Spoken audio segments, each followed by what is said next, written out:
Hey everybody, what is up? This is Kirsten here, and this is a Better Way with Kirsten podcast. I'm still having a little bit hard time with this new name, but that's what it's called now. So today I have a guest with me. Hi, Greta, how are you doing?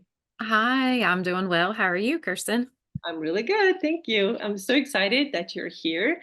So Greta is an amazing coach. We connected through a coaching, like a business coaching community, and we've been friends since. And today I'm really happy that she's here. She's going to tell us about how she works, and also she's going to tell us a lot about her own journey with reverse dieting, which is something that I talk about a lot on this podcast too. So why don't you go ahead, Greta, tell us a little bit about yourself. Do you want me to back up and kind of like give you the long story about my journey with fitness Yeah, let's do it. Let's hear Okay. it. and nutrition? As a kid, I was always active. I was athletic. I played volleyball. I took karate lessons for several years through school, but I still had kind of a weight problem. And after my husband and I got married, which we were very young. We were only 20 years old when we got married. I gained 50 pounds and I was up to about 220 pounds and a size 20 and very sedentary. And I realized one day I was sitting on my couch and I ate an entire bag of jelly beans around Easter time.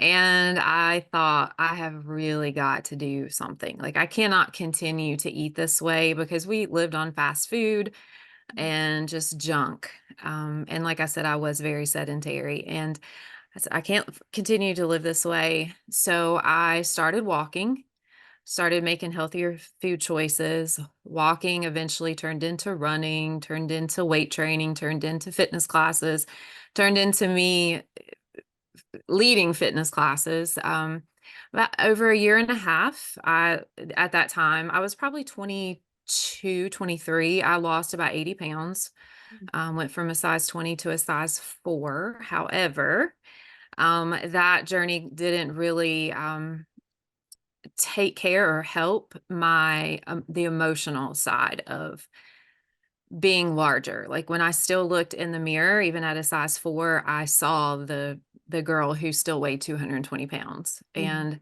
I had an issue for a while with an eating disorder. I would overexercise. So I got to the place where nothing was ever good enough. So no weight was ever good enough. And I know back in the 90s when I was going through this, that heroin chic look was in where girls were super, super skinny. And I just felt like that was what I needed to achieve. So I would starve myself and I would overexercise and just kept creating such an unhealthy relationship with food and with exercise. So fast forward to fell in love with fitness. I loved exercise. My husband started working out at the gym because he realized that was the only time he was going to get to see me. So he started lifting weights and really got into bodybuilding for a while. And after we'd been married about 9 or 10 years, we had our first child. And I felt like having our daughter helped me some with body image issues because I had something else to focus on Mhm. besides myself and those issues. And plus, I really was afraid to pass those on to her.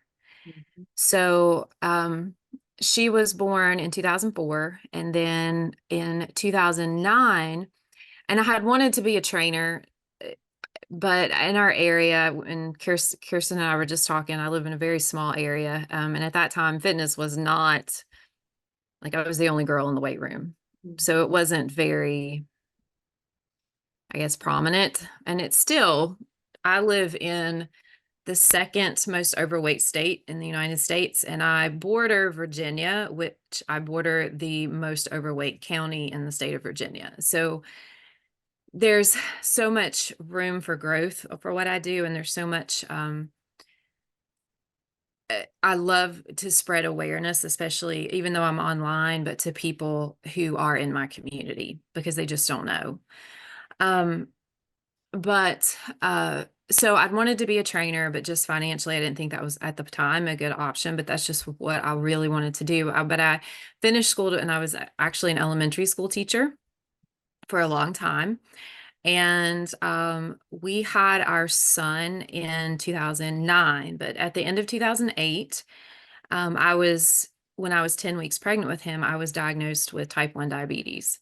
Mm. And I had to change the way I ate and be more mindful of feeding my body. And he was born in 2009. Thank goodness, completely healthy. So I remember after he was born sitting at my kitchen table, and Kirsten, you're part of my online group. My online group is very faith based. I'm very strong in my Christianity belief, and I remember I was crying out to God, like, God, I didn't want to go back to work. I wanted to be at home with my kids, and like if I could just be home with my kids and work out, Mm. if I could just do that. So I started actually another business. It was a direct sales business at the end of 2009. It was because we had so many extra expenses with my medical issues, with insulin pump and insulin and all this stuff. So I started a side job, to make extra money. And that business actually ended up replacing my full-time income. So I was able to quit that. And I did that for a while. But in 2018, well, actually about 2017, that business kind of started falling apart. And I had to make a decision. Am I going to put more effort into this business or am I going to pivot? And at that time, I know God was leading me to, because of some of the connections I had at the time, into fitness and starting my own business. I had no idea what it was going to look like, absolutely no idea. But I decided I was going to start. It's Define 139 Training and Fitness is the name of my business. Define 139 is after Psalm 139. I praise you because I'm fearfully and wonderfully made. Because my goal, I knew how much I had struggled with body image, and still from time to time struggle with body image. I wanted women to define themselves how God defines them, as fearfully and wonderfully made, and not necessarily how the world often defines us. So, like I said, I had no idea what it was going to look like, but I knew God was leading. And I started, it was September 10th, 2018. It was my daughter's 14th birthday. And I started a boot camp class in our local park. And it was my daughter, and it was two of my friends from high school. So that was the beginning of my business. Oh. And I was so happy, like so happy. So I feel like God was fulfilling that cry I had, several years before, that I wanted to be at home with our kids and work out. And at the time I was homeschooling our kids. Um, so anyway, that grew from, at the time I wasn't in nutrition at all. Like I knew fitness well. I became a certified personal trainer. Um, my boot camp classes I ended up hiring coaches and we spread out. I got certified as a trainer and I had one-on-one clients, but then COVID hit. So of course, all the local gyms that I was contracting space out at were closing. Mhm. So we moved online, and I hated online sales, hated it when I had my other business. But I knew, again, God was leading. I was like, I don't know what this is going to look like, but let's give it a try. My business just flourished. I was so thankful and blessed in 2020, because I know so many people struggled and lost businesses. So I never took it for granted that mine actually grew. Um, so I ended up, when I started 2018 with Define 139, had just come out of a mono flare. So chronic Epstein-Barr, I would have mono flares. That one had lasted 9 months. It was just horrific with energy levels. And um, then in 2022, I believe. No, In 2021, I had over restricted calories again because I was going to lose weight. My dad was dying, and some of the other times I deal with stress is would over exercise. I don't do that anymore, and I would undereat. So that's what I did, and I lost weight. And at the end of 2021, and this is going to lead into what you were talking about, reverse dieting. I gained 14 pounds in 6 weeks. Mm. And I was like, what in the world? Because I knew, Kirsten, I wasn't like binging. I just started eating normal amounts of food again, going from 1,000 calories, then probably like 1,600, honestly. Um, so I hired a coach in 2022, a nutrition coach to help me. And I did lose, let's see, I'm thinking I lost about 10 pounds those first 3 months. And she was like, we did this calorie cut. You need to go into a reverse diet. But my contract was up with her. And I was like, sure, I'll do a reverse diet. Sure. And I had no intention of making myself eat more food. And that came from the body image issues that I had, growing up, you just ate 1,200 calories or less. That's what you did, right? So, um, I gained, I gained back all the 10 pounds that I had lost. I developed mono again. I was still restricting calories about 1,500 and was gaining weight. I developed mono again, felt awful. And I was like, I don't know how I can continue this physical job because it was teaching classes, I was coaching personal training clients, and I was like, I could be a nutrition coach. So that's when I started studying with NCI, which you're part of the business program with them, and that's how we met. Um, and got my nutrition certification, but still knew through the summer of 2022, I was going to have to reverse diet Mhm. because I couldn't eat less. I was gaining weight on 1,500 calories. And I don't know about you, Kirsten, but I have clients that come to me that are morbidly obese and are legitimately eating like 900 calories a day. And their metabolism has adapted so low, they cannot, I mean, you can't, what are you going to tell them to eat 400 calories a day? Like, Yeah, um, air eh, and water. yeah, air and water. That's all you get. Yes. I mean, it's not feasible. And I had not until really working with the coach, even as a personal trainer, I had not even heard the term reverse dieting. Mhm. Yeah. Um, I had grasped at every single straw I could grasp at. I did Weight Watchers. I did intermittent fasting. I did keto. I did 1,200 calories or less, which was usually my go-to. I did what else? Goodness, Thrive. I did all kinds of meal replacement shakes, supplements. I mean, you name it. Like I tell my clients, I'm not hating on you for what you're doing to your body right now because I did it. I Mhm. just know the right answer now, Yeah. thankfully. So I sheepishly reached out to my former coach, and she's wonderful. And I said in August, end of August of 22, and I was like, okay, I didn't reverse diet at all. Mhm. I know I need that. And I knew, Kirsten, that because of my issues with food, I would not make myself Yeah. consistently eat more food. Have to have somebody to tell you what to do, right? Yeah, and just encourage you through that. Mhm. And I know probably many of your clients or women who are watching this now and thinking they want to do a reverse diet with you. Like it is an emotion. If you were like me and had so many years of restriction, it is such an emotional journey. It is so needed.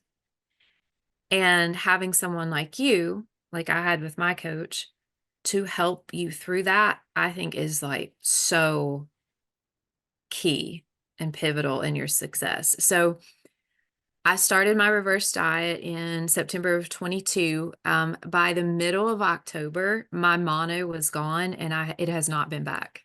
Right? Like gone. Mhm. Um, have felt amazing. I did gain weight. I gained about 7 pounds and over the 10 that I had already gained, I was miserable. I told my coach at the end of that November, I'm going in a cut now. She was like, Yeah. Have you uh, reached your maintenance yet or no? no, Okay, no. of course you're going to go. Yeah. She was like, I can't support that. Right? Oh my I'm like, goodness. I'm not doing this anymore. Anyway, I did. She was very tough love. I mean, she was very helped me through that because I just couldn't stand it anymore. And a lot of that was mental. Mhm. Um and I felt, and I don't know if you've ever felt this pressure as a coach, people look to you as health and fitness. Even though I was doing what was best for my body and my mind, I didn't feel like the outside of me represented that. And Mhm. I didn't want people thinking, well, she's gaining weight and she's supposed to be Yeah. the coach, you Letting know? himself go, right? Yeah. Mhm. So it was probably, it tells you what kind of charmed life I've led because I said that's the hardest thing I've ever had to do. But it was a mental struggle. So I reversed through February of 23 this year and then started a cut. And my calorie cuts now are more than what I used to eat before and gain weight. I lost 23 pounds through that cut. Um, Amazing. yeah, I built a lot of muscle during the reverse diet because I was strength training heavy. And I'm at maintenance now and I'm eating like 2,200 calories, maintaining my results. Perfect. So Just good. still feel strong and amazing. And I'm glad that I went through that process because it gave me more confidence Mhm. um, in coaching other people through it. Mhm. So many things that I want to come back to. Thanks for sharing Okay. all that. Yes, let's dive into that reverse a little bit more. So when you, did you say you had you started gaining even though you're eating really little, right? Yes. Okay, so what were the numbers? How many calories were you eating and still gaining weight? 1,500. 1,500 calories, right? So everybody listening, they might be like, how is that possible? But it is. Do you want to tell us why it's possible that you keep gaining weight even though you eat only 1,500? Yeah, well, what happens to our bodies when we restrict calories? Our bodies are very thrifty, very thrifty. Mm-hmm. So, and it's how God made us. Like, we need to conserve energy when there's not energy. So, when our body is stressed because we're not feeding it, you know, evolutionary wise, it doesn't know the difference between, okay, there's a famine and you're just choosing, you have all this food available to you, you're just choosing not to eat it. Like it doesn't know the difference. So it's like, uh-oh, I'm not getting enough food. Let's shut her down. Mm-hmm. And we start moving less. Our respiration is even slower. We start even talking slower because our body is just conserving energy any way that it can. It also gets rid of muscle mass because muscle is a very expensive tissue and it takes more calories to conserve muscle. So just like us, like if we have a financial crisis, there's not enough money coming in, we're going to get rid of the extras, right? That's what our body does. So the muscle goes. And that means we're burning even fewer calories. So, and I say I was eating 1,500 and on some days because I was so hungry and underfed, I could have went up to 1,900, 2,000, and my body's like, "Oh, here's some extra. Let's hold on to this with like our dear life." And you're not going to get it, unless you pull it from our cold dead hands. So there's really not voices inside of me, I promise. I'm just that's just how I envision it working. Yeah. Um, but what happens, and we can, we eat less. So if I'd went from 1,500 to 1,000 calories, eventually the same thing would have happened. It would have adapted again. I'd be eating even less. And there's just no winning. You will not win that game. There's Mhm, no winning. So when we feed our body, when we strength train, our we build first of all, we send muscle building signals to our body that says we need this muscle. Let's keep it. And we also our body learns to trust us again through that reverse diet. mhm. So Yeah. So when you reached out to that coach, and she actually didn't start with the reverse, she started with the cut, right? in the very beginning, so at the beginning of 22, when I worked with her first, Mhm. because honestly, if she had told me that she was going to put me in reverse at that time, I would have been out. Oh, okay. I'm And she curious. may, I've never asked her about that. She may have realized that. Right, right. But I'm curious, so where did you cut them if you're only eating so little? Well, at that time I wasn't as low. Okay. She had me still at like 1800 for Oh, the okay. cuts. Okay. Yeah, So so it you was went a bit still more. a pretty healthy cut. So But it's it just a was different time period. So the 1500 was probably that was me. right, right, right. Yeah. Okay. Me thinking, okay, I lost weight at 1800, let me take it to 1500, I'll lose more. Oh, okay. So now I understand the timeline. Okay, Yeah. yes. So you wanted to, it's kind of like, if this worked, let's do it harder. I'm gonna get even better, right? Yeah, More is exactly. better. More calorie cutting is better. Okay, yes, and I totally understand why you didn't want to start a reverse because people think that they're gonna lose everything that they accomplished, right? It sounds so counterintuitive. What do you mean you're gonna start putting calories back? Because like, what was the point of losing that weight if I'm not gonna gain everything back, right? Mhm. But if your body is depleted, then you might need it, right? Absolutely. Yeah. So when you started going through that reverse and started gaining weight, what went through your head? I don't know if I'm gonna be able to do this, Hmm.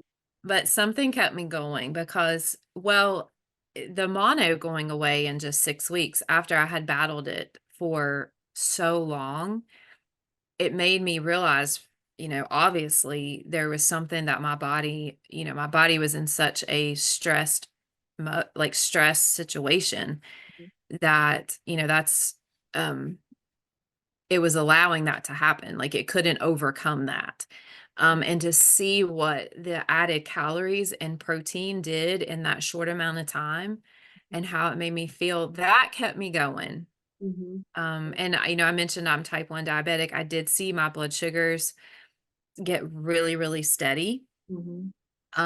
because, the binge and restrict, eh, cycle Hmm. makes them go like this, and I feel even worse. Yeah. So, Okay. Yeah, that's really important to understand that in the reverse, you have to celebrate different things, right? You have to see different mhm, types of wins. Like you mentioned, you had stronger immune system. right. I had boobs too. Yeah, he got boobs. Build little boobs, build little booty, probably. Yeah, I was like, "I have boobs." They went away again, but that's okay. Yeah, yeah. Okay, so and then you built your calories up during that reverse, right? How high did you get with your calories? What is the I point? believe she got me to 2,300, 2,300. And and then held and then you maintained that for a little while, right? yeah, for 3 months. Okay, 3 months. Okay, that's interesting too. So I know some coaches use like a very, very short amount of time that they stay there, and others go, as far as like 6 months. But there is also a little bit of individuality. Mhm. What do you do? I'm curious in your coaching. How long do you keep people at maintenance? I usually try a cut after 4 weeks at maintenance. Mm. However, if I have a client like me Mhm. who so many years of chronic dieting, Yeah, then we hold on longer. But right. I've seen the clients that come to me that haven't dealt with the restriction, they haven't beaten their body up for years upon years upon years. Mhm. Usually 4 weeks is adequate. I see that, when I cut, the weight comes down at a really steady, slow, good rate. Mhm. But again, I do have those clients. and I know they're like I was, that need longer. They need Mm-hmm. longer to sustain that. Just again, let their systems heal, their body get de-stressed or whatever. Okay. So Yeah, that's interesting to know. I'm definitely the coach who thinks that here longer is better, because just to mhm, give the body like a more time to stabilize. But it is true that it really depends on what the person has done. If it was just like a one quick one-off diet, then they need less time and maintenance. If it was like 2 years of it, in minus in the deficit, then you probably need a lot more time to reverse all that mhm, damage that's mhm, been done. Okay, and then you did a cut and you said you lost 23 pounds. mhm. Wow, that's really impressive. Yeah, it took from mid-February until the end of August. Oh wow. Okay. That's really, really impressive. I think it's great. And it also speaks that your metabolism was really recovered. Uh, Mhm. 3 months were necessary, right? Yes, absolutely. Yeah. Yeah. Okay. So you mentioned also you had done a lot of diets previously. You mentioned keto and intermittent fasting, and did you mention Atkins too? Oh, yes, I did Yeah. that. I was on my first diet at 9 years old Oh God, with that's really with early. my mom and Weight Watchers. Like, the I doubt there are many diets. The only diet I've never done, and I get so upset when I hear or I get a client that's been on Optavia. Oh yeah. Yeah. Mm. But anyway, I, like, hate Optavia. Like, I'm like, "If you sell Optavia, unfriend me now, please." So, Don't ever do anyway, that's a whole other tangent, but no, I've tried about everything. Okay. So what would you say were some of the like really bad ones? What are the things besides Optavia that you're like, don't ever mess with that? All of them? Some of them? Really, all of them. I mean, supplements, eh, we see I get this is one of my pet peeves. Okay. Seeing because I know how they're preying on people who, like I was like this.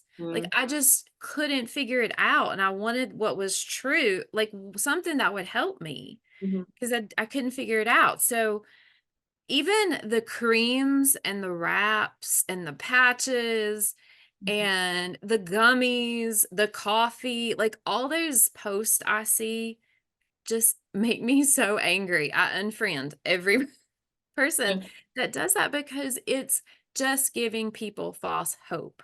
Yeah. Um, the only one that I thought was even halfway sustainable, although I don't think it's sustainable because I don't think people realize how restrictive it is Weight Watchers. Mhm, Because Weight Watchers doesn't cut out any specific food group mhm, like many of these other diets did, and you learn portion control and you have the meetings to help with accountability. But because it's so restrictive, when you stop doing it, you gain the weight back like all the other ones. mhm, mhm. People can lose weight. I can't even tell you how many hundreds of pounds I've probably lost in the past. People can lose weight. That's not the issue. It's not gaining it back, and you have to do that the right way. And it doesn't have to be miserable. Like, you do not have to be miserable Yeah. to lose weight and to be healthy. And Yeah. that was just something that I thought, like, I'm just, I guess I'll just have to eat 1,000 calories a day for the rest of my life. And Yeah. that's not true. That's so awful. And not only that, you're gonna hit a weight loss plateau at some point, it's also so unhealthy, right? Like you Mhm. think like what are we doing to our hormones and what are we doing to our metabolism, even like our organs, like adrenals, liver, how much thyroid, oh my God, probably the biggest one, right? How much we wreck all that and only, just like for what? To lose and gain back, lose and gain back. And at the same time, the health goes downhill the whole time. So it's like there's no winning in any of it. It just Mm-mm. goes all the way, Nope. right? Nope. I Yeah. am so thankful I have learned the true way to go about fat loss and, sustainability, and that I'm able to help other women do that too. It's just very rewarding. Yeah. So what is your method right now? As far as coaching, Yeah, weight loss, nutrition especially. okay. So it's very, of course, clients specific. We spend the first phase of the program just really working on learning how to track food, Mhm. getting to an adequate maintenance level of calories, getting to adequate protein levels. If they aren't drinking enough water, we work on that. If they're not sleeping, if they're not moving during the day, if they haven't started a strength, or if they're not doing a strength program, those are all, habits that we slowly incorporate in that first phase of the program. Once we get to a maintenance and we have incorporated these healthy habits, then we hold there for, like I said, at least 4 weeks, Mhm. sometimes longer. And then we go into the fat loss phase where we cut calories. I try to go as, um, I'm trying to think of the word. I can't think of the word. I cut as little as I Conservative, maybe? conservative. That's right. I Mhm. try to be as conservative as possible with that calorie cut, because you can always cut a little bit lower, if you need to. Then we go into calorie cut. Some clients are able to reach their goal in that first cut, but some of them need to go back up to maintenance after a while, especially if they have a lot to lose. Yeah. Go back up to maintenance for a while, hang out there for a few weeks, and then go back into another cut. When they've reached their goal, and it's a lot of times, and you've probably found this too with your clients, is that number they think they need to be, if they go about this the right way, that number is gonna be much higher, Yeah. and they're gonna be satisfied with it. They're gonna love the way they look, they're gonna feel good. So, when they get to their goal, that's when we go back into another, I call it a, uh, recover diet, which is really just another reverse to Sure. get them back to maintenance so they can maintain those results, Mhm. eat an adult amount of food, not have to stay in a cut and still Mhm. have their results. Mm-hmm.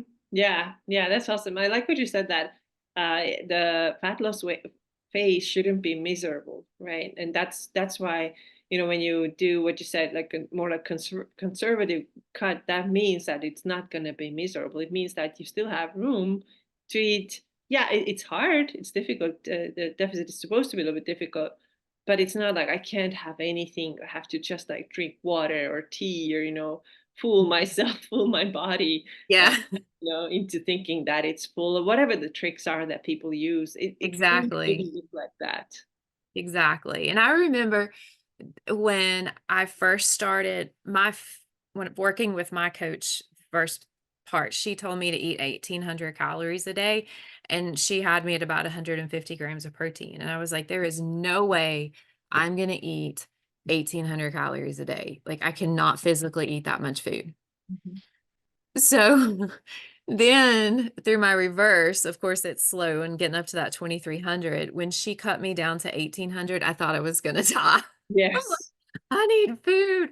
So it just shows you how that process works. Like if you're hungry at 1,800, your metabolism is going. Yeah. Yeah. I find that this transition from maintenance, once you reach maintenance and then cut down, those first couple of weeks with my clients, they're hungry. They're like, oh, that's hard. But then they get used to it. That's the thing about metabolism. It always adapts to what you're doing. Mhm. But yes, those first couple of weeks. And then, like you said, exactly the same thing. They're wondering, how did I ever eat this or even much less? Mhm. So yeah, Exactly. yeah, that's pretty interesting to see. Like Um, if I had to eat 1,000 calories a day now, like I would just quit life. no, I wouldn't even know like what do I eat then? If I only have 1,000 calories, is it just a gigantic beef steak so I stay full? I don't know what it would be. I don't know. And the funny thing is, Kirsten, my husband has a degree in exercise and sports science. Uh-huh. He has told me for years, you're not eating enough food. You Hmm. need to eat more. You will lose weight if you eat more food. Hmm. I was like, that's ridiculous. That is so ridiculous. Like, I'm eating 1,300 calories now and I'm not losing weight. Like, that's just so stupid. Hmm. And Hmm. then I go through this process and he's like, mm-hmm. You have an expert in your home and you're like, no, I'm not listening to you. Yeah, I just thought he wanted me to eat more food because he saw and love his heart. He's loved me at every size. I've been very blessed. I mean, I was a size 20, a size 4. He doesn't care, but he wants me healthy and happy and not obsessing over food. So I always thought, well, that's why he's telling me that, like, just to eat Hmm. more food because, but Hmm. not that he actually knows what he's talking about. Right. Yeah. Well, sometimes also like if you don't eat, you're super cranky all the time, and that could be like a Yeah. hint. Because Yeah, I had one client who told me that her husband started calling her before she left her her work for the day and say, "Honey, make sure you have a snack before you come home." Because she's so please. bitch to go. That's funny. Yeah, but that support is really, really helpful too, right? Do you find that too, like with your clients, if they have a supportive spouse at home, things are a lot easier. Oh, absolutely. Right? Yes. Yeah, so you don't have to. A lot of times it's the make or break. Yeah, yeah. So, but yeah, that's nothing that we can decide. But we just hope Right. that and also a lot of times, if let's say that your spouse is not supportive, but you are starting making these changes for yourself, it becomes contagious because they're like, "Hey, I see all these positive changes in her. The body composition is changing. She's sleeping better. She's like putting on muscle. I want that too." So I think that can be sometimes like a very good thing. Like you lead by example. Absolutely. Mhm. Okay. So tell us a little bit about your Facebook group. It's a really fun, active group. So who is it for and what do you share there? Well, and my Facebook group is called Fat Loss and Faith for Busy Christian Women. And you don't have to be a Christian to be a part of it, but that is a big part of what we are. So I'm pretty consistent with the things that I share. I share movement tips. A lot of times that what I share as far as movement is kind of corrective exercises to help things like posture or back pain or maybe tightness in the hips, because everybody can use that, right? And then I share a scripture once a week. I share a recipe once a week. That's always a big one. People love that one. Yes. I do a live training usually once a week. And then right now I'm reading through the book of Luke. Because there's 24 chapters and I've never done this. I've always said I wanted to do it. So I knew if I would commit to it in my group, I would actually do it.